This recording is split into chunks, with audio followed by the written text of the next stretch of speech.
से हमारे क्वेश्चंस की तरफ में आगे बढ़ते हैं, लेकिन उससे पहले मैं उन सभी लोगों का बहुत बहुत शुक्रिया अदा करना चाहूंगा जिन्होंने इस सेशन को लाइक कर दिया है।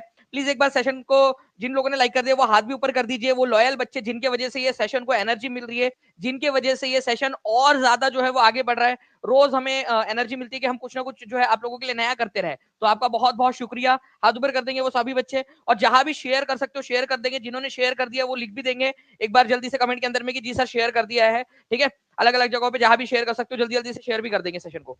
ओके चलिए, तो कंटिन्यूअसली बच्चे जो है फ्रेंड्स यहाँ पर मैं लाइक कर रहे हैं, शेयर कर रहे हैं। जिन्होंने चैनल को सब्सक्राइब नहीं किया चैनल को सब्सक्राइब भी जरूर कर लेंगे। चलिए हमारे पहले क्वेश्चन की तरफ में हम लोग आगे बढ़ते हैं फ्रेंड्स। जिन्होंने शेयर कर दिया वो जरूर लिख दीजिएगा वहां पर में, और टीम प्लीज उनका नाम दिखा दीजिएगा स्क्रीन के ऊपर में भी। ठीक है, देखिए फ्रेंड्स, बीपीएससी टीआरई 3 का जो लीक पेपर था 15 मार्च 2024 का, उसके अंदर में क्वेश्चन आया था खीर भवानी उत्सव, ठीक है, ये कहां पर में मनाया जाता है, किस राज्य के अंदर में। अब ये क्वेश्चन जो है फ्रेंड्स कोई नया क्वेश्चन नहीं है। ठीक है, मैं अभी आपको थोड़ी देर के अंदर में, बस आप लोग 3-4 मिनट का वेट कीजिए, मैं आपको प्रूफ के साथ दिखाता हूं कि ये कोई नया क्वेश्चन नहीं है। ये क्वेश्चन जो है कैसे सॉल्व किया जा सकता था।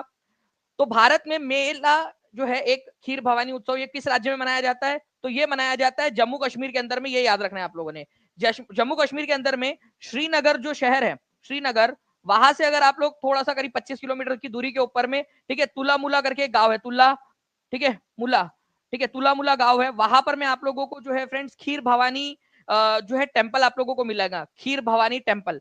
तो उस टेम्पल की खासियत ये है कि वहां हिंदू और मुस्लिम दोनों ही इस उत्सव को मनाते हैं, इस मेले के अंदर में शामिल होते हैं। ठीक है, तो ये एक धार्मिक सौहार्द का और एक सद्भावना का एक बहुत ही अच्छा मिश्रण आप लोगों को देखने के लिए मिलता है। वैसे हमारे भारत के अंदर में जितने भी लोग हैं ना वो मिलनसार ही है, मिलजुल कर ही रहते हैं। ठीक है, और हमारे इंडियंस के अंदर में ब्लड में ही है कि मिलजुल कर रहना। ये तो कुछ लोगों ने, अंग्रेजों ने और फिर बाद में कुछ पॉलिटिशियंस ने अलग करवा दिया।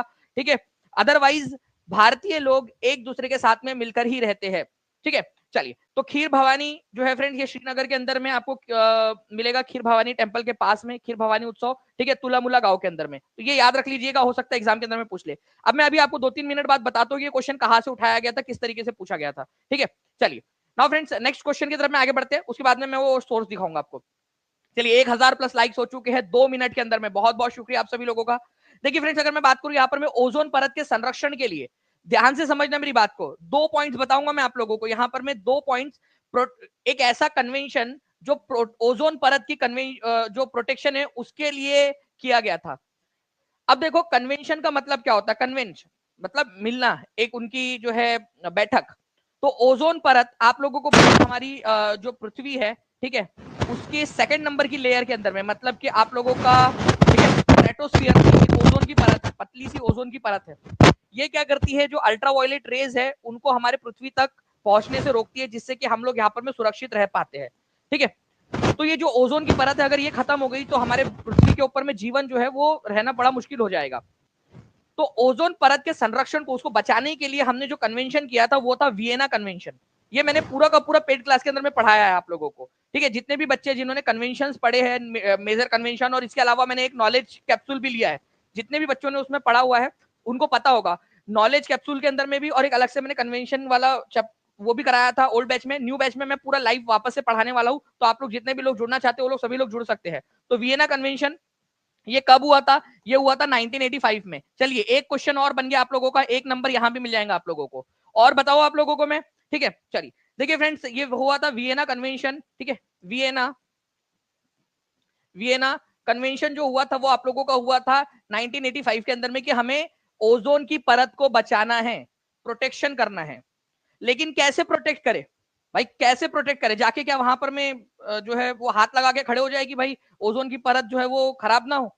नहीं, ओजोन की परत को बचाए कैसे, उसके लिए एक मॉन्ट्रियल प्रोटोकॉल लाया गया था। मॉन्ट्रियल प्रोटोकॉल, मॉन्ट्रियल प्रोटोकॉल ये बोलता है कि भाई ऐसे सभी सब्सटेंस जो ओजोन की परत को नुकसान पहुंचाते हैं उनको एलिमिनेट करो, उनको हटाओ, जैसे क्लोरोफ्लोरोकार्बन वगैरह जो है ना उनको।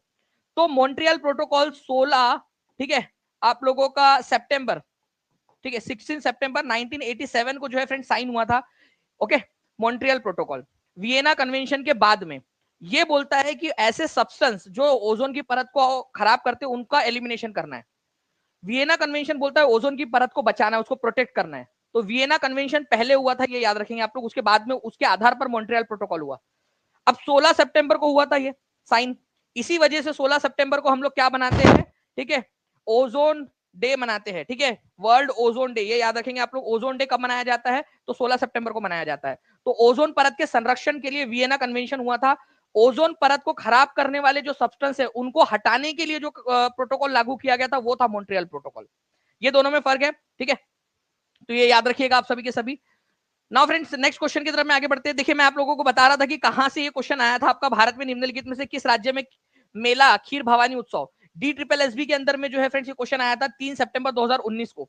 इसीलिए कह रहा हूं कि जो भी बच्चे केवीएस DSSB के लिए भी पढ़ाई कर रहे हैं, ठीक है, या आगे के लिए तैयारी करना चाहते हैं, टीचिंग परीक्षा is the one stop solution for all your, ठीक है, सक्सेस। ये याद रखिएगा आप सभी। तो भारत में निम्नलिखित में से किस राज्य में खीर भवानी उत्सव जो है वो मनाया जाता है, तो जम्मू कश्मीर में। अभी थोड़ी देर पहले आप लोगों ने बताया आंसर, ठीक है, कमेंट में सभी लोग आंसर कर देंगे, हर कोई बच्चा, ठीक है। 1800 के करीब बच्चे जुड़ चुके हैं फ्रेंड्स हमारे 6 मिनट के अंदर अंदर में। 1250 लाइक्स हो चुके हैं, जल्दी जल्दी से सेशन को लाइक भी कर देंगे, और जहां भी शेयर कर सकते हो शेयर जरूर करते रहेंगे आप सभी के सभी, ठीक है। मैंने आप लोगों को चैलेंज दिया है कि जिस दिन हमारे 5000 लाइव यहाँ पर में हो जाएंगे, उसके अगले ही दिन मैं आप लोगों के लिए एक बड़ा सेशन जो है वो लूंगा फिर आपको। Okay, the president of moderate faction of Congress, ठीक है, इन द लखनऊ सेशन। आपको पता है फ्रेंड्स कि इंडियन नेशनल कांग्रेस का, ठीक है, एक सेशन हुआ था 1916 के अंदर में, ठीक है, कहां पर में हुआ था, ये लखनऊ में हुआ था। ये सेशन में इंडियन नेशनल कांग्रेस प्लस मुस्लिम लीग दोनों ने साथ में मिलकर सेशन ऑर्गेनाइज किया था। ओके, इसी सेशन के अंदर में जो तिलक के द्वारा लीड किए जाने वाले जो एक्सट्रीमिस्ट लोग थे या गरम दल के लोग थे, उनको वापस से कांग्रेस में शामिल करवा लिया गया था। इसके पीछे की कहानी बताऊं कि आप लोगों को, हाथ ऊपर कर दो अगर आप चाहते हो तो जल्दी से। और जितनी देर में मैं बता रहा हूं उतनी देर में अगर 1500 लाइक हो जाते हैं तो फिर मैं आगे वाले क्वेश्चंस के अंदर में भी इसी तरीके से आप लोगों को डिटेल्ड एक्सप्लेनेशन के साथ में बताता चलूंगा। देखिए, कहानी कुछ इस प्रकार से है फ्रेंड्स, ठीक है, मैं आप लोगों को पूरा का पूरा बता देता हूं। हुआ इसकी शुरुआत होती है 1907 से, ठीक है। 1907 के अंदर में, ठीक है, सूरत के अंदर में एक सेशन हो रहा था, सूरत सेशन, ठीक है। ताप्ती नदी जो है, तापी नदी, तापी रिवर के पास में। इसमें क्या हुआ कि जो नरम दल और गरम दल के लोग थे, नरम और गरम दल के जो लोग थे उनके बीच में हो गया झगड़ा, ठीक है, इनके बीच में झगड़ा हो गया।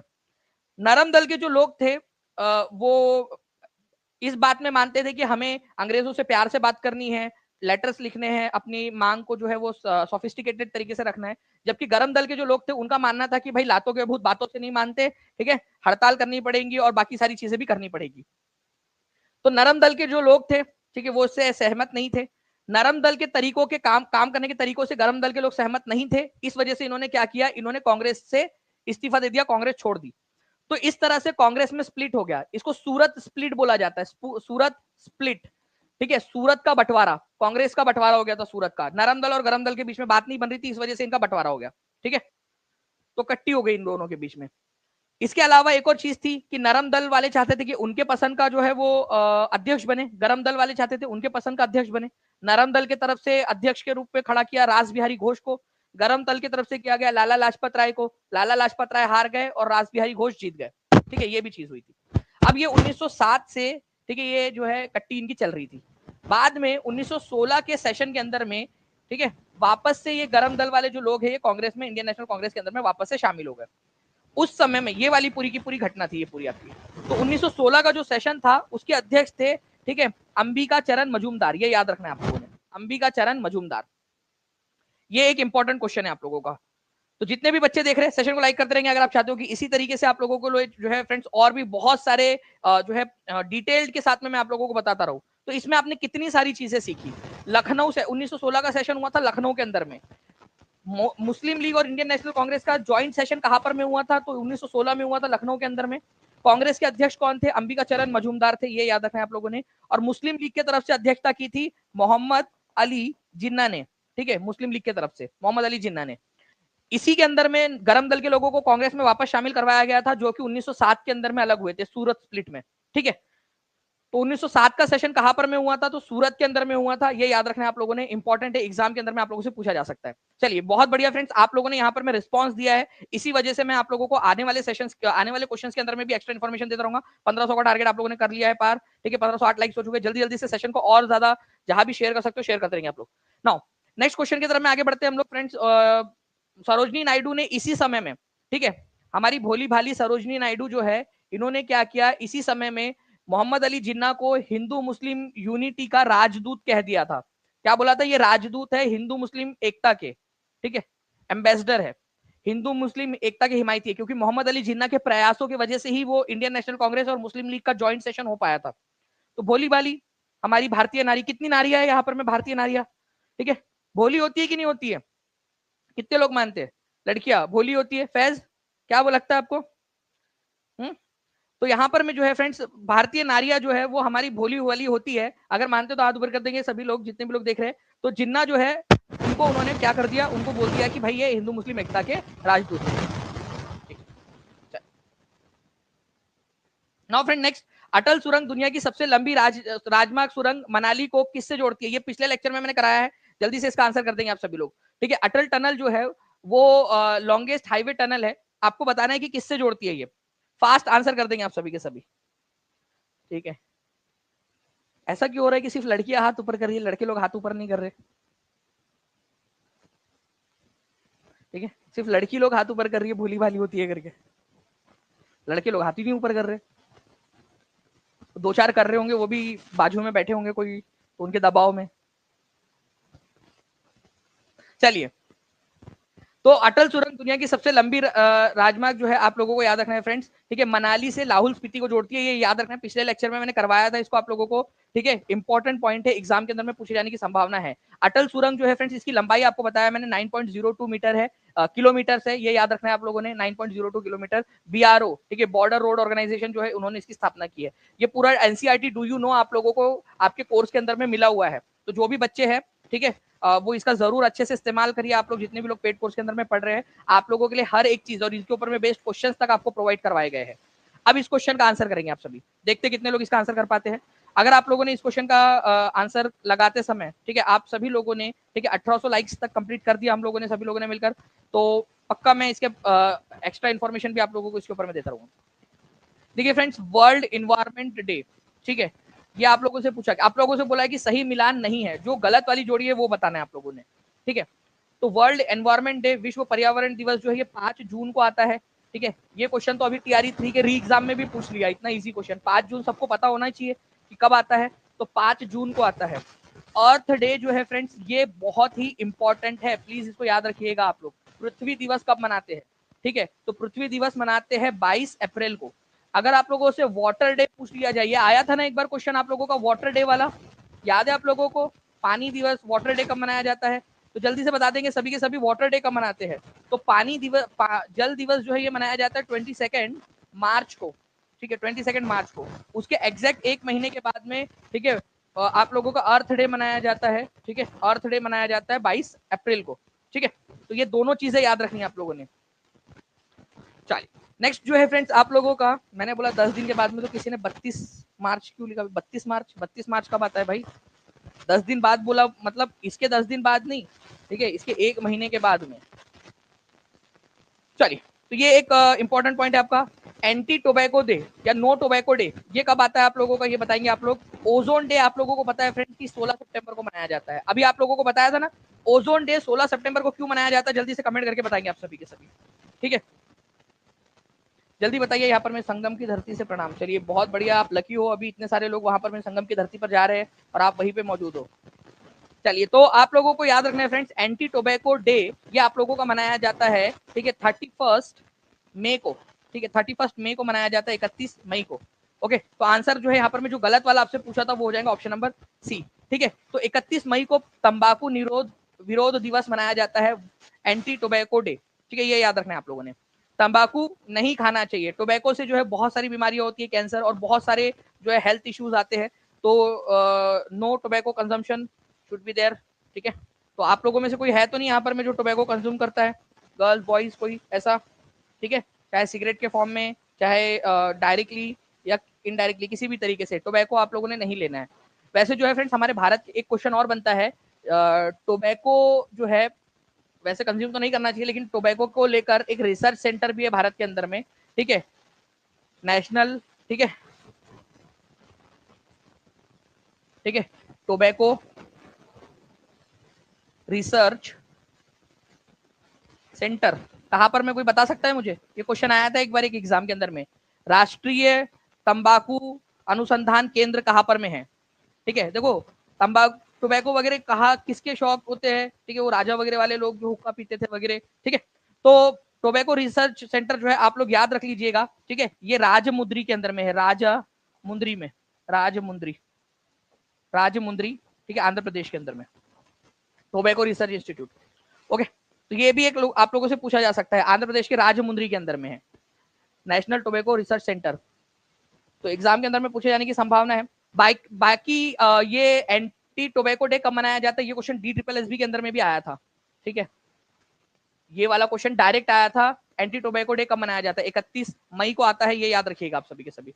मैंने 1800 का टारगेट दिया था आप लोगों को, आप लोगों ने कंप्लीट कर लिया, बहुत बढ़िया। जल्दी से सबसे पहले शेयर कर देंगे आप लोग, ठीक है, जितने भी लोग देख रहे हैं, तो हम लोग आगे में भी इसी तरीके से और भी बहुत सारी चीजें करते रहेंगे। ठीक है, आप लोग पढ़ोगे तो मैं फिर इस तरीके से आपको एक्स्ट्रा भी बताता चलूंगा। चलिए नेक्स्ट क्वेश्चन की तरफ में आगे बढ़ते हैं फ्रेंड्स। बेरिंग स्ट्रेट, ठीक है, आपको बताना है कि आर्कटिक ओशियन जो है, बेरिंग स्ट्रेट आप लोगों का किसको किसको कनेक्ट करता है? बेरिंग स्ट्रेट, ठीक है, आर्कटिक ओशियन से किसको कनेक्ट करता है? देखिए हमारी दुनिया है, मान लीजिए ये हमारा भारत है, ठीक है, और इस तरीके से यहाँ पर में रशिया है। आपको पता है कि इधर साइड से फिर अमेरिका और नॉर्थ अमेरिका, साउथ अमेरिका चालू हो जाता है, क्योंकि दुनिया गोल है ना, तो हम लोग इसको इस तरीके से देखते हैं। तो यहाँ पर में है आर्कटिक ओशियन ऊपर में, और यहाँ पर में है थोड़ा सा इधर साइड में प्रशांत महासागर है पूरा, मतलब थोड़ा और जाके इधर में। तो ये दो जो है आर्कटिक ओशियन और प्रशांत महासागर को जो जोड़ता है उसको बेरिंग स्ट्रेट बोलते हैं। तो आर्कटिक ओशियन और, ठीक है, अच्छा यहाँ पर मैं देखिए Atlantic ocean, Indian ocean, Indian ocean 2 बार आ गया है, अटलांटिक ओशियन, आर्कटिक महासागर 2 बार आ गया है, तो कोई बात नहीं। अब जब आ गया है तो हम लोग जो है हमारा आंसर उस हिसाब से लगाएंगे, उपरोक्त में से कोई नहीं, क्योंकि बेरिंग स्ट्रेट जो है वो आर्कटिक ओशियन को जोड़ता है प्रशांत महासागर से, प्रशांत महासागर से जोड़ता है, ये याद रखना था आप लोगों ने। अब कहीं पे भी आंसर दिया हो हमें फर्क नहीं पड़ता, ठीक है। तो बेरिंग स्ट्रेट आप लोगों को याद रखना है, यहाँ पर में आर्कटिक ओशियन है और यहाँ पर में है आप लोगों का पूरा पैसिफिक ओशियन, पैसिफिक, ठीक है, ओशियन उसको जोड़ता है। ये है रशिया, ये है यूएसए का अलास्का पार्ट। अच्छा, अलास्का वाला क्वेश्चन मैंने करवाया था, कितने लोगों को याद है? अगर आप लोग कहोगे तो मैं जितने भी अब तक सेशन हो चुके हैं, ठीक है, कम से कम पिछले आप लोगों के जो 30 सेशन हुए होंगे उनकी पूरी रिवीजन आप लोगों को करवा सकता हूँ। अगर करवानी है तो मुझे कमेंट के अंदर में जरूर बताइएगा कि सर जी बिल्कुल करवा दीजिए, एक रिवीजन वाला सेशन लेंगे हम लोग, ठीक है, और उसके ऊपर में टेस्ट भी रख देंगे टीचिंग परीक्षा एप्लीकेशन के ऊपर में आप सभी लोगों के लिए। ओके, तो आप लोगों को उससे क्या होगा कि वो सारी चीजें जो इंपॉर्टेंट चीजें मैंने बताई है जो एग्जाम में आने वाली है वो आपको याद हो जाएंगी। आपको पता है ना कि ये रशिया से ही खरीदा था अलास्का, ठीक है, 1867 के अंदर में, ठीक है, 1867 के अंदर में खरीदा गया था। 1859 के अंदर में उसको जो है 49वां राज्य बनाया गया था। बहुत सारी चीजें जो मैंने आपको बताया है, बट आप लोगों को उसको याद रखना है, उसको बेहतर तरीके से जो है वो प्रोसेसिंग करनी है आप लोगों ने, ठीक है। तो अगर आप कहोगे तो मैं बिल्कुल कर दूंगा, ज्यादा से ज्यादा जो लोग हैं वो बताते रहेंगे कमेंट के अंदर में, ठीक है। रशिया से खरीदा था, तो ये यहाँ पर में रशिया और अलास्का के बीच में, यहाँ पर में पूरा आपका आर्कटिक ओशियन है, आर्कटिक ओशियन, और यहाँ पर में है बेरिंग स्ट्रेट, और यहाँ पर में है पूरा का पूरा आप लोगों का प्रशांत महासागर, ठीक है। तो आर्कटिक ओशियन को प्रशांत महासागर से जोड़ता है, ये याद रखिएगा आप सभी के सभी। नाउ फ्रेंड्स नेक्स्ट है, किस कारण के बढ़ने के कारण ओजोन क्षरण होता है? ओजोन डिप्लीशन, ओजोन डिप्लीशन किसकी वजह से होता है? जल्दी से बताएंगे आप सभी के सभी। 1960 लाइक्स हो चुके हैं, हम लोग केवल 40 लाइक्स दूर है 2000 का आंकड़ा पार करने में। सभी लोग जल्दी जल्दी से अपना अपना यहाँ पर में योगदान देते रहेंगे।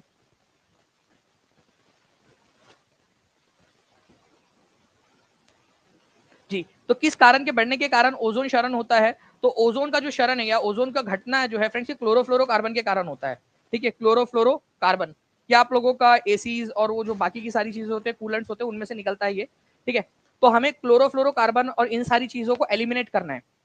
ओजोन की परत को बचाने के लिए जो एक कन्वेंशन हुआ था उसका नाम क्या था? अभी थोड़ी देर पहले हमने देखा है। तो ओजोन की परत को बचाने के लिए जो कन्वेंशन आयोजित किया गया था उसका नाम था वियना कन्वेंशन। वो हुआ था आप लोगों का 1985 के अंदर में, 1985 में।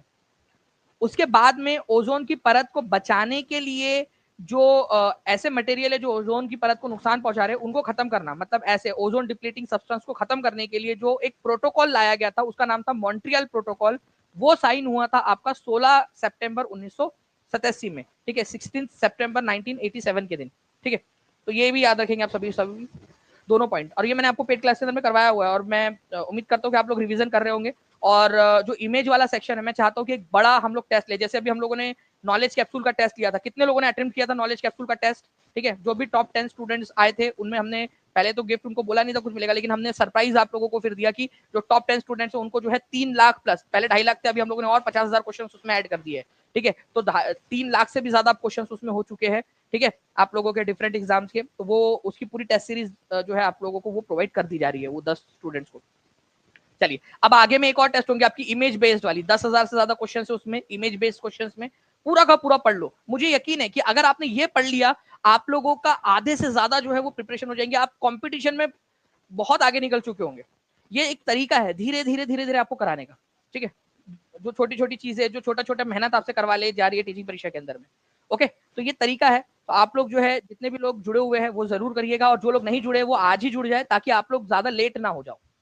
चलो नाउ फ्रेंड्स, आगे बढ़ते हैं हम लोग। यहाँ पर में आप जो टूथपेस्ट रोजाना इस्तेमाल करते हैं उसमें दांतों की सड़न से लड़ने के लिए निम्नलिखित में से कौन सा खनिज होता है? चलिए बताइए जल्दी से, देखते हैं पोल में कितने लोग आंसर कर पाते हैं।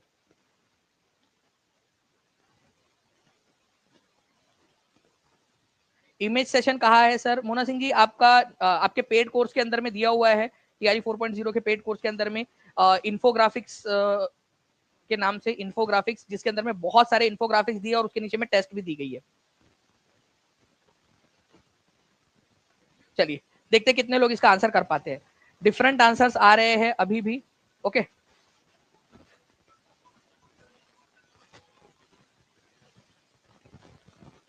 चलिए, बहुत सारे बच्चों के आंसर्स आ रहे हैं। जो टूथपेस्ट रोजाना इस्तेमाल करते हैं उसमें दांतों की सड़ने से लड़ने के लिए निम्नलिखित में से कौन सा खनिज इस्तेमाल होता है? तो ये आप लोगों को जो है फ्रेंड्स, आप लोगों ने आंसर लगा दिया है।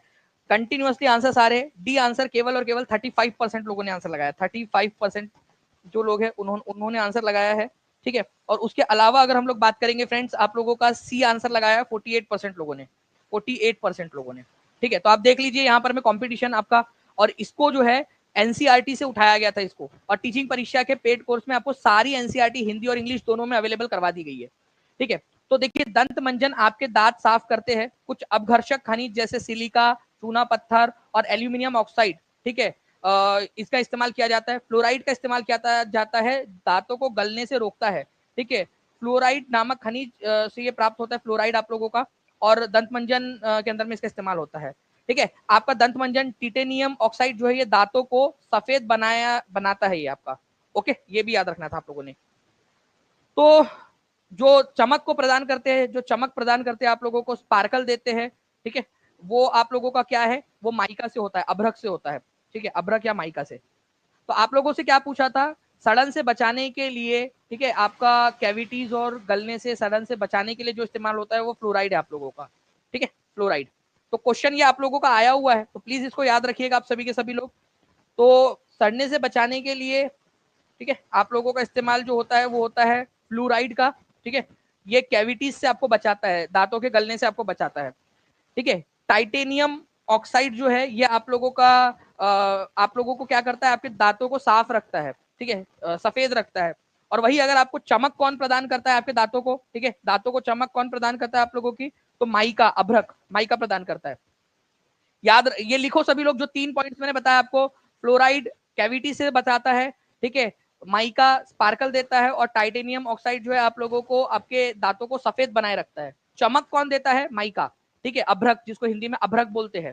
ठीक है, चलिए, तो ये क्वेश्चन जो है फ्रेंड्स आप लोगों से पूछा जा सकता है। ठीक है, टाइटेनियम ऑक्साइड आप लोगों का क्या करता है, आप लोगों का सफेद बनाए रखता है, और फ्लोराइड जो है वो गलने से बचाता है, कैविटीज से बचाता है। चलिए, बहुत बढ़िया, आप लोगों के कमेंट्स के अंदर में भी आंसर्स आ रहे हैं। ठीक है, अगर आप लोग कहोगे तो मैं इस तरीके से आप लोगों के और भी क्वेश्चंस करवा दूंगा आप लोगों को। Local time of Patna, Patna का जो लोकल टाइम है वो इंडियन स्टैंडर्ड टाइम से आगे है या पीछे है? ठीक है, देखिए फ्रेंड्स, ये क्वेश्चन बड़ा ही इंटरेस्टिंग सा क्वेश्चन था जो एग्जाम के अंदर में आया आप लोगों का। ठीक है, अगर हम बात करेंगे पटना की, तो आप लोगों को एक चीज पता होना चाहिए उससे पहले, कि हमारे भारत के अंदर में जो समय डिसाइड होता है वो डिसाइड कहाँ से होता है? हमारे भारत में से एक लाइन जाती है 82 डिग्री 30 मिनट ईस्ट वाली लाइन। ठीक है, 82.5 डिग्री ईस्ट भी बोल सकते हैं, क्योंकि 30 मिनट का मतलब आधा डिग्री होता है। 60 मिनट का मतलब 1 डिग्री, तो 30 मिनट मतलब आधा डिग्री। तो इसको आप 82.5 डिग्री भी बोल सकते हो। ठीक है, ईस्ट में। अब ये जो लाइन है, इसके इधर वाले जितने भी एरियाज है, ठीक है, वो अहेड होते हैं। अहेड होते हैं मतलब उनका समय पहले हो जाता है। और इस लाइन के जितने भी बाद वाले हैं वो आप लोगों के क्या होते हैं, आप लोगों के बिहाइंड होते हैं, मतलब उनका समय इसके बाद में होता है। बट हमारे देश के अंदर में, ठीक है, दानिश सर की क्लास कितने बजे की है उसको जो है सही सही समय पे सारे देश भर के बच्चे जो है एग्जैक्ट टाइम पर पहुंच जाए, इसी वजह से भारत सरकार ने हमारी क्लास को देखते हुए, ठीक है, पूरे इंडिया के अंदर में सेम टाइम रखा हुआ है, ताकि आप लोग एग्जैक्ट सेम टाइम के ऊपर में पहुंचे। आप लोगों को ये ना रहो कि भाई कब कितने बजे की क्लास है, कितने बजे बुलाया दानिश सर। ओके, तो ये याद रखना है आप लोगों ने कि देखिए ये आप लोगों का जो है फ्रेंड स्टैंडर्ड मेरिडियन लाइन है आप लोगों की, जो यूपी से, ठीक है, मध्य प्रदेश से, छत्तीसगढ़ से, ठीक है, उड़ीसा से और आंध्र प्रदेश से होकर जाती है। कितने राज्यों से होकर जाती है ये भी याद रखना है आप लोगों ने, ठीक है। तो बिहार, पूरा का पूरा बिहार जो है फ्रेंड्स, ये पूरा बिहार इसके ईस्ट में है, और जितना ज्यादा ईस्ट में जाओगे उतना आप समय में आगे जाते जाओगे, ठीक है, समय में आगे जाते जाओगे। तो पटना बिहार के अंदर में, तो वो समय में आगे है, ठीक है, अहेड है इंडियन स्टैंडर्ड टाइम के एक्चुअल में, ठीक है, आगे है। बट समय पूरे इंडिया में एक ही दिखाता है घड़ी में, क्योंकि हम ये वाला जो समय होता है, ये 82.5 डिग्री ईस्ट वाला जो समय होता है, उसको पूरे भारत पर हमने लागू किया है। बट एक्चुअल में अगर आप देखोगे, अगर आपने सच में ये सोचा कि नहीं मेरे को तो पटना के एक्चुअल टाइम के हिसाब से चलना है और पटना में खड़े हो, तो फिर आपका समय जो है थोड़ा सा आगे होगा। अगर मान लो यहाँ पर में 1 बज रहे हैं, तो यहाँ पर में हो सकता है आप लोगों का 1:05 हो रहा हो, ठीक है। इस तरीके से ये वर्क करता है आपका, ठीक है। चलिए, तो हम जो है इस लाइन के इधर साइड में जितने भी रहेंगे वो आगे रहेंगे, ठीक है, और इधर वाले जितने भी रहेंगे वो पीछे रहेंगे इंडियन स्टैंडर्ड टाइम के।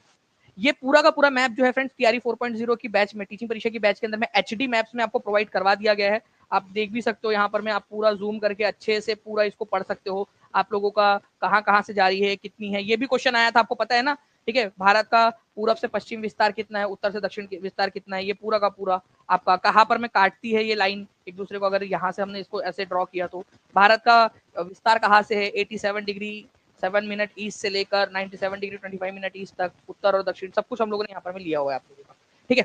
तो ये मैप और इसके तरह इसके जैसे कई सारे मैप आपको एचडी क्वालिटी के अंदर में टीचिंग परीक्षा के पेड कोर्स में अवेलेबल है। नाउ फ्रेंड्स, अब इस क्वेश्चन का आपको बताइए जल्दी से आंसर क्या होगा। तो आपसे पढ़ने के बाद जो फीलिंग आती है, सरना बहुत अच्छी आती है, मतलब कि अलग ही जज्बा रहता है कि हम और पढ़ेंगे। अच्छा, thank you very much Praveen Kumar Maurya ji. Blank समाचार पत्र एनी बेजेंट द्वारा प्रकाशित किया गया था। देखिए फ्रेंड्स, एनी बेजेंट जो है, ओके, एक आयरिश ब्रिटिश महिला थी। जब इनका जन्म हुआ, आयरलैंड जो है वो ब्रिटेन के कब्जे में था, इसलिए आयरिश ब्रिटिश इनको कहा जाता है, ठीक है। इन्होंने जो न्यूज़पेपर प्रकाशित किए उनके में से, ठीक है, कौन सा वाला न्यूज़पेपर यहाँ पर में दिया हुआ है। चलिए देखते हैं कितने लोग आंसर कर पाते हैं। आप लोग इस क्वेश्चन का आंसर करेंगे और जल्दी से सेशन को लाइक भी करते रहेंगे। 3200 बच्चे देख रहे हैं, 2200 लाइक्स हुए हैं, ठीक है। बहुत नाइंसाफी है ये।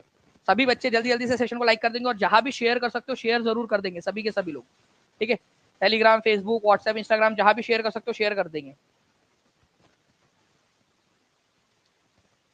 अलग अलग आंसर आ रहे हैं आप लोगों के, और मैं आप लोगों को बता दूं फ्रेंड्स की देखिए, जो है न्यू इंडिया यहाँ पर में, ठीक है, न्यू जो इंडिया है, न्यू इंडिया, ये नाम का अखबार जो है इन्होंने निकाला था, ठीक है। और कॉमनवेल्थ नाम का अखबार इन्होंने निकाला था, न्यू इंडिया और कॉमनवेल्थ, ठीक है, ये याद रखना आप लोगों ने, न्यू इंडिया और कॉमनवेल्थ। तो आंसर हो जाएगा more than one of the above आपका। यंग इंडिया जो है ये गांधी जी ने निकाला था, ठीक है, गांधी जी ने निकाला था, ठीक है, इसी वजह से ये नहीं होगा। तो ए और सी है, तो आंसर हो जाएगा आपका more than one of the above, ठीक है, more than one of the above is the answer, D is the correct answer. कितने परसेंट लोगों ने आंसर किया पता है आप लोगों को? केवल 14% लोगों ने, 14% लोगों ने, केवल 14% लोगों ने सही आंसर किया।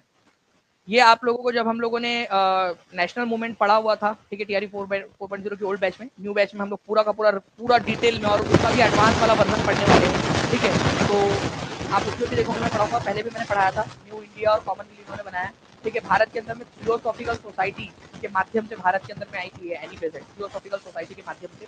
साथ ही साथ आप लोगों ने ये भी याद रखना है कि जो एनी बेजेंट है, ये इंडियन नेशनल कांग्रेस की पहली महिला अध्यक्षा थी।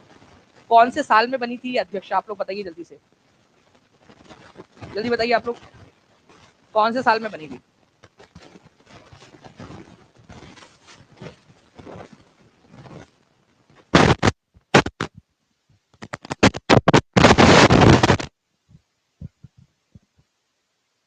चलिए, 1917 के अंदर में बनी थी। कौन सा जगह थी वो? कोलकाता, कलकत्ता के अंदर में, ठीक है, गुड। नाउ फ्रेंड्स, अब आप लोगों को एक चीज मैं बताना चाहता हूँ यहाँ पर में कि आप लोगों के लिए, ठीक है। संडे के दिन हम लोगों ने एक बहुत ही इंटरेस्टिंग वाली क्लास जो है आप लोगों की उसका भी आयोजन किया हुआ है, ठीक है। तो उसके लिए भाई आप तैयार रहिएगा। आप इस सेशन के बाद में जब ये सेशन खत्म होगा उसके बाद में आप वहां जाओगे, ठीक है। वहां पर में जाकर आप सभी लोगों ने क्या करना है, सेशन को लाइक कर देना है और नोटिफाई मी का बटन भी आप लोगों ने दबा देना है, ठीक है। संडे के दिन 1 बजे हम लोग एक बड़ा सेशन जो है वो करने वाले हैं बिहार स्पेसिफिक, और उसके अंदर में बहुत सारी न्यू चीजें जो है हम लोग सीखेंगे उसमें। तो इस क्वेश्चन का आंसर करिए, खनिजों का कौन सा समूह अलौह धातुओं का प्रतिनिधित्व करता है? अलौह, देखो धातु होनी चाहिए, ठीक है, और अलौह होनी चाहिए, मतलब उसमें लोहा नहीं होना चाहिए। तो अगर आप लोग यहाँ पर मैं देखोगे लोहा अयस्क के अंदर में लोहा होगा कि नहीं होगा, ये बताओ आप लोग। बस मुझे इतनी बात बताओ, लोहे के अयस्क में लोहा, आयरन ओर में लोहा होगा कि नहीं होगा? ठीक है, लोहा होगा आप लोगों का, ठीक है। लेकिन बाकी का हमें चेक करना पड़ेगा। सोना, तांबा और चांदी, इनमें से किसी में भी लोहा नहीं है, ठीक है। कॉपर में लोहा नहीं है, निकल में भी लोहा नहीं होता है आप लोगों का, ठीक है। निकल, कार्बन, स्टील, ठीक है, निकल के अंदर में भी लोहा नहीं होता है, इसमें भी निकल, जिंक और आयरन ओर के अंदर में भी नहीं होता है। तो कौन सा है आप लोगों का यहाँ पर मैं आंसर हो जाएगा आप लोगों का? देखिए फ्रेंड्स, मैं आपको बताता हूँ पूरा का पूरा, ठीक है। अच्छा, यहाँ पर मैं अलौह का पूछा था आप लोगों से, ठीक है। आयरन और आयरन का पूछा ही नहीं आप लोगों से, अलौह का पूछा है। तो इसमें लौह है, तो ये आंसर नहीं हो सकता आप लोगों का। क्यों नहीं हो सकता ये वाला आंसर? क्योंकि इसके अंदर में लोहा है। आपसे अलौह बोला है, नॉन फेरस, फेरस का मतलब ही होता है आयरन, ठीक है। नॉन फेरस आप लोगों से बोला है, जिसमें लोहा ना हो, ठीक है। ये पिग आयरन है, तो आयरन तो इसके अंदर में होगा ही आप लोगों का, तो ये भी आंसर नहीं हो सकता, ठीक है। कार्बन, स्टील, देखिए जो भी स्टील होता है ना उसके अंदर में आयरन होता ही है, आयरन से ही बनता है स्टील, आयरन के अंदर में, ठीक है। कार्बन और बाकी सारी चीजों को मिलाकर उसमें स्टील बनाया जाता है, तो स्टील के अंदर में भी आयरन होता है, तो ये भी आप लोगों का प्रतिनिधित्व नहीं करता। गोल्ड, कॉपर और सिल्वर, ये ऐसे मेटल्स है आप लोगों के जिसके अंदर में, ठीक है, जिसके अंदर में लोहा नहीं है। गोल्ड, लोहा, गोल्ड में सुन थोड़ी ना लोहा होता है, कॉपर में भी लोहा नहीं होता, सिल्वर में भी लोहा नहीं होता, तो B is the correct answer, ठीक है। आप लोगों से नॉन फेरस पूछा था, अलौह, ओके, तो ये आंसर हो जाएगा आपका ऑप्शन नंबर बी। देखिए खनिज जो है दो प्रकार के होते हैं, एक धात्विक होते हैं धातु, और एक होते हैं अधात्विक, अधातु, नॉन मेटेलिक।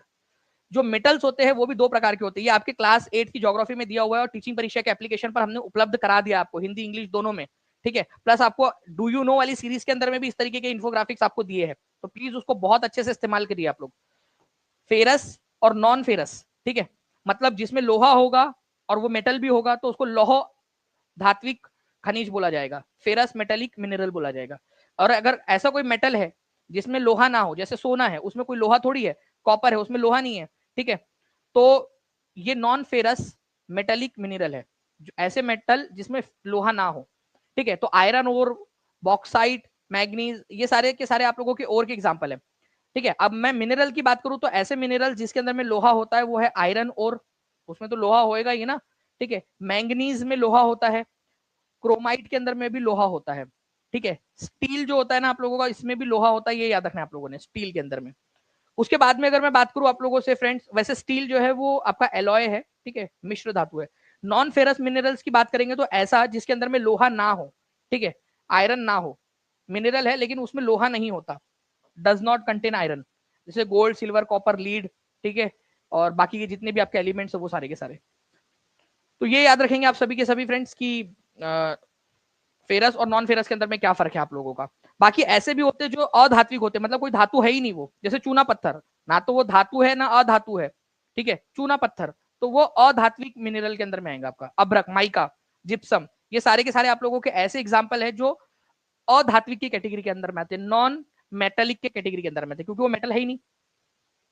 हिंदी में भी पूरा का पूरा दिया हुआ है आप लोगों का फ्रेंड्स, तो आप लोगों को चिंता करने की जरूरत नहीं है। और मैं बता दूं जितने भी टीचिंग परीक्षा के यूट्यूब क्लास की जितनी भी पीडीएफ होती है वो आप लोगों को ऐप के ऊपर में भी उपलब्ध हो जाती है विथ क्विज, तो आप लोगों के लिए और ज्यादा फायदे की बात है, ठीक है। तो रिंग ऑफ फायर प्रशांत महासागर के चारों ओर एक क्या है, ठीक है, रिंग ऑफ फायर प्रशांत महासागर में एक क्वेश्चन तो ये भी बन गया आप लोगों का, आपको बताना ये क्या है।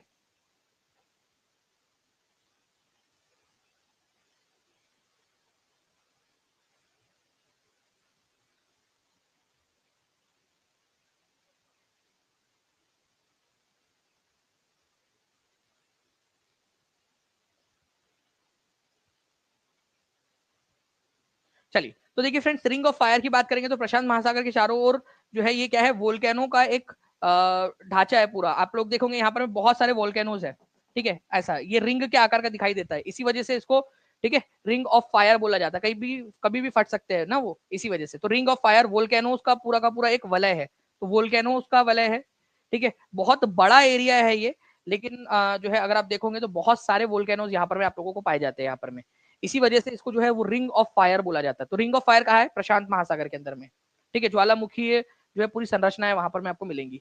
पंचायती राज व्यवस्था को किस संशोधित अधिनियम द्वारा संवैधानिक दर्जा दिया गया था और यह किस सरकार के कार्यकाल के दौरान हुआ था?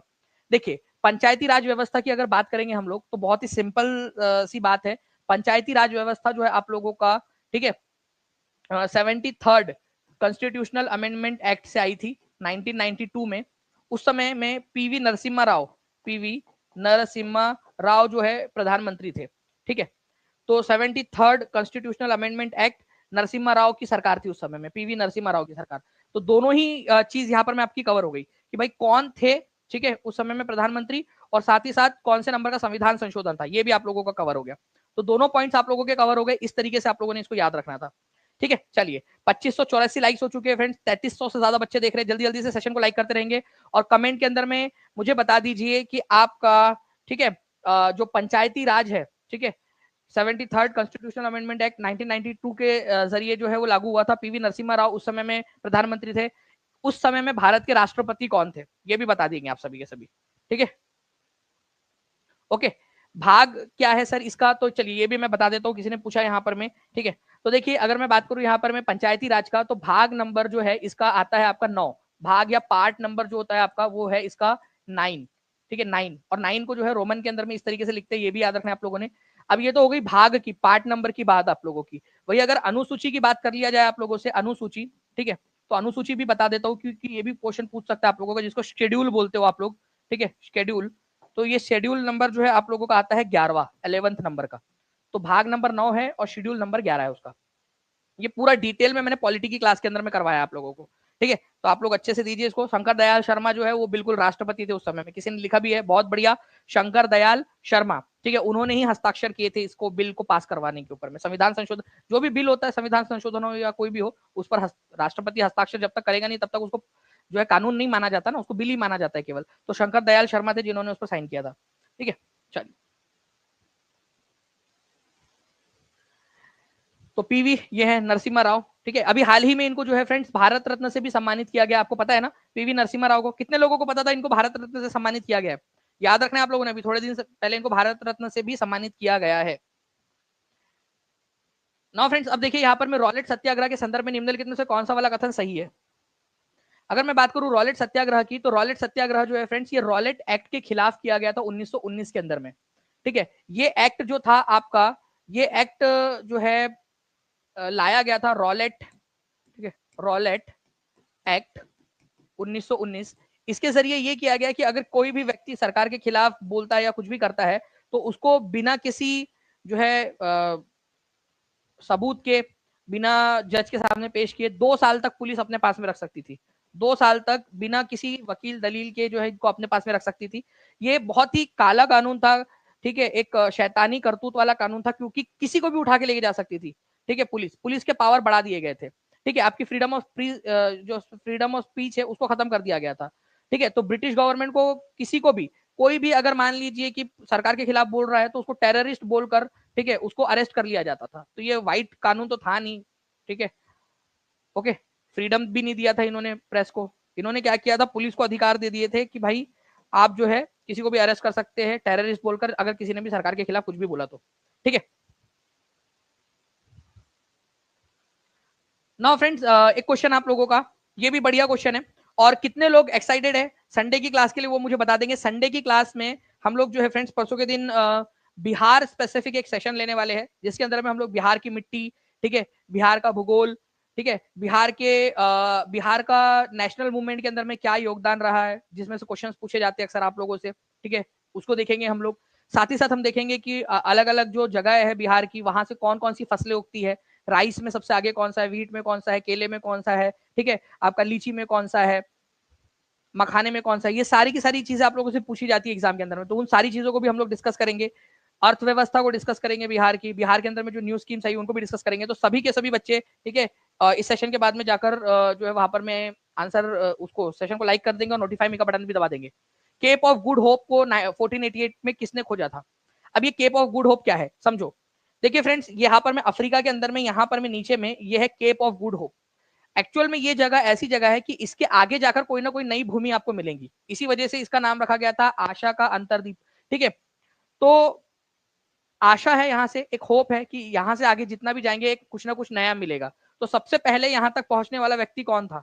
ठीक है, तो सबसे पहले यहाँ तक पहुंचने वाला व्यक्ति जो था फ्रेंड्स आपका था वो बार्थोलोम्यू डियाज। ठीक है, तो ये याद रखना आप लोगों ने 1488 के अंदर में जो है इन्होंने किया था।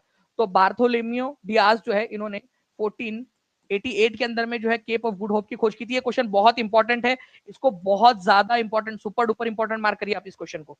ठीक है, तो सुपर डुपर इंपॉर्टेंट मार्क करेंगे आप सभी के सभी इस क्वेश्चन को। ये आप लोगों के जो है जीएस के साथ साथ में आप लोगों का, अगर आप एसएसटी से दे रहे हो तो वहां पर में भी ये क्वेश्चन पूछे जाने की बहुत अधिक संभावना है। इवन एस्टेट के अंदर में आ सकता है, बीएसटेट के अंदर में आ सकता है, डी ट्रिपल एसबी में तो मल्टीपल टाइम आ चुका है ये क्वेश्चन आप लोगों का, केवीएस के अंदर में और बहुत सारी गवर्नमेंट एग्जाम्स में पूछा जाता है। Cape of good hope, Bartholomew Dias, इसी रास्ते के ऊपर में चलकर, ठीक है, बाद में जो है वो वास्को डी गामा भी केप ऑफ गुड होप तक पहुंचा और फिर बाद में उसने भारत की खोज की थी। ठीक है, तो ये केप ऑफ गुड होप का खोजना, ठीक है, ये बहुत ज्यादा जो है एक इंपॉर्टेंट पॉइंट था हमारे जो है मानव इतिहास के अंदर में। तो दक्षिणतम बिंदु, उत्तम आशा अंतरिप, इसको बोला जाता है केप ऑफ गुड होप। ठीक है, चलिए, तो 1488 के अंदर में था ये वाला चीज आप लोगों का, इसको आप लोग याद रखेंगे। इसके अलावा जो है फ्रेंड्स मैं आप लोगों से कुछ सवाल पूछ रहा हूँ, इसके आंसर्स आप लोग मुझे देंगे। ठीक है, जल्दी से आप लोग मुझे ये बताएंगे कि सबसे पहले तो ब्लैंक ने विश्व प्रसिद्ध हरमंदिर साहिब का निर्माण कराया, जो कि अमृतसर में स्वर्ण मंदिर के नाम से जाना जाता है। ठीक है, तो हरमंदिर साहिब का निर्माण किसने करवाया था ये बता देंगे आप सभी के सभी। ठीक है, तो हरमंदिर साहिब का निर्माण जो है फ्रेंड्स ये गुरु अर्जन देव जी ने करवाना स्टार्ट किया था। गुरु रामदास जी को अकबर ने 500 बीघा जमीन गिफ्ट में दी थी। उनके बाद में जो गुरु आए, गुरु अर्जन देव जी, उन्होंने इसका निर्माण करवाना उस जगह पे अमृतसर के अंदर में, ठीक है, जो जमीन गुरु रामदास जी को अकबर ने दी थी, ठीक है, उस जगह पे गुरु अर्जन देव जी ने हरमंदिर साहिब का निर्माण शुरू करवाया। ठीक है, बाद में उसके ऊपर में सोने की जो परत है वो बाद में चढ़ाई गई, ठीक है, महाराजा रंजीत सिंह जी के द्वारा।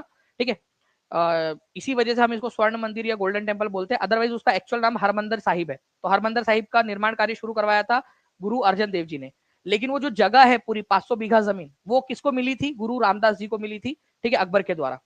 तो ये भी पॉइंट है। 2814 लाइक्स हो चुके हैं, जल्दी जल्दी से जो है फ्रेंड्स आप सभी के सभी जितने भी बच्चे बचे हुए सेशन को लाइक जरूर कर देंगे, ताकि हम इसी तरीके से आगे में भी जो है आपके सेशंस करते रहे। मैं आप लोगों को दिखाना चाहूंगा फ्रेंड्स, आप लोगों की स्क्रीन के ऊपर में ये सेशन होने वाला है आप लोगों का। ठीक है, संडे के दिन अगर आप सभी लोग तैयार है, ठीक है, तो हाथ ऊपर करके बता देंगे और वहां जाके भी लिख देंगे उस सेशन के ऊपर में भी, ठीक है, कि जी सर बिल्कुल हम लोग तैयार है। दो दिन जो है फ्रेंड्स आप लोगों से यहाँ पर मैं सवाल में पूछना चाहूंगा। आपको बताना है कि भारतीय संविधान में लोक हितकारी राज्य का आदर्श किससे सम्मिलित है? Welfare state. ये पॉलिटी की अभी क्लास के अंदर में मैंने करवाया था आप लोगों को, अगर जितने भी बच्चे पेड क्लास में न्यू बैच में भी अगर होंगे उनमें उनको भी पता होगा। हमने जो है कौन सी चीज कौन से देश से उधार ली है हमारे संविधान में, वो हमने चैप्टर किया हुआ है। अलग अलग जो चीजें हमारे संविधान के अंदर में जो हमने अलग अलग देशों से ली है, उनमें से एक है directive principle of state policy. इसमें कल्याणकारी राज्य की बात की गई है, कल्याणकारी राज्य, कल्याणकारी या लोक हितकारी भी इसको बोला जाता है। तो कल्याणकारी या लोक हितकारी राज्य बनाएंगे, ये directive principle of state policy में दिया गया है। ये हमारे भारत के संविधान का पार्ट नंबर 4 है, पार्ट नंबर 4 या चैप्टर नंबर 4, भाग नंबर 4, जो भी आप कहना चाहो। ठीक है, आर्टिकल नंबर 36 से 51 तक के आर्टिकल्स इसके अंदर में दिए हैं। हमने कौन से देश से लिया है ये? जल्दी से जितने भी बच्चे वो बता देंगे डीपीएसपी हमने कौन से देश से लिया है। ये मैंने आपको बहुत डिटेल में पढ़ाया है। ठीक है, तो डीपीएसपी कौन से देश से लिया गया है ये आप मुझे कमेंट करके बता देंगे। डीपीएसपी कौन से देश से लिया गया है, कमेंट करना है सभी लोगों ने। ठीक है, और उस जगह पे भी जाके कमेंट कर दीजिएगा आप सभी लोग। साथ ही साथ मैंने आज आप लोगों को जो पढ़ाया है उनमें से कुछ पॉइंट्स है आप लोगों के, वो भी आप लोग मुझे कमेंट करके बता देंगे। ठीक है, आपको बताना है कि पंचायती राज जब लागू हुआ उस समय प्रधानमंत्री कौन थे? पंचायती राज के समय में, ठीक है, प्रधानमंत्री पीएम कौन थे देश के? ये आप लोग मेरे को कमेंट करके बताओगे, उस जगह पे उस सेशन पे जाकर आप लोग कर दोगे। ठीक है, आप लोगों को बताना है कि रिंग ऑफ फायर, ठीक है, रिंग ऑफ फायर नाम से जो चीज है वो कौन से वाले ओशियन में मिलती है, कौन से वाले सागर में या कौन से वाले महासागर के अंदर में मिलती है, ये आप बताओगे मुझे। जिस भी बच्चे ने इसको पूरा देखा अच्छे से वो आंसर कर पाएगा। आप लोग बताना है कि ओजोन डे कब मनाते हैं हम लोग, ओजोन डे, ठीक है, कब मनाते हैं ये भी आप लोग मुझे कमेंट करके बताएंगे। तो जल्दी से आप लोग उस जगह उस सेशन पे आ जाइए, ठीक है, मैं आप लोगों का वेट कर रहा हूँ। और सेशन को लाइक जरूर कर देना है, देखते कितने जो है यहाँ पर मैं लाइक आप लोग कर पाते हैं। यहाँ पर अभी मैं आपको बता दूं कि 3300 से ज्यादा 3400 के करीब करीब बच्चे यहाँ देख रहे हैं, ठीक है। देखना है कि कितने बच्चे उस सेशन पर आकर लॉयल्टी के साथ में अपनी अपनी जिम्मेदारी निभाते हैं। आप लोग खुद भी चेक कीजिएगा कि कितने लॉयल होते हैं स्टूडेंट्स, ठीक है। अगर सही होता, सारे के सारे बच्चे लॉयल होते, तो क्या होता, अभी आप देखते हैं कि वहां पर मैं 3300 लाइक्स हो चुके होते हैं उस जगह पे जाकर। लेकिन आप खुद देखिएगा कि कितने बच्चे जाकर वहां पर में करते हैं। तो जो अदर स्टूडेंट्स है, जो लॉयल स्टूडेंट्स है, उनको भी समझ में आ जाएगा कि दुनिया कैसी होती है, ठीक है। चलिए, तो thank you very much friends, मिलता हूँ आप लोगों से कल, तब तक के लिए थैंक यू।